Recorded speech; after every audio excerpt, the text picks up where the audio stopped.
Hello, in this video we're gonna check performance of a charger that comes with your ZTE Blade V40s.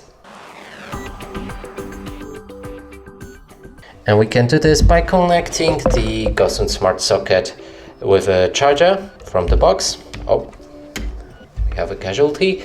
And then it will tell the exact performance on this device right here. So now let's try plugging in the charger.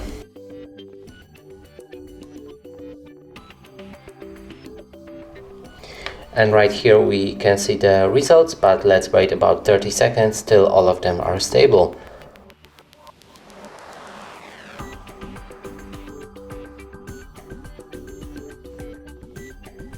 So the statistics should be stable now and you can see them like this.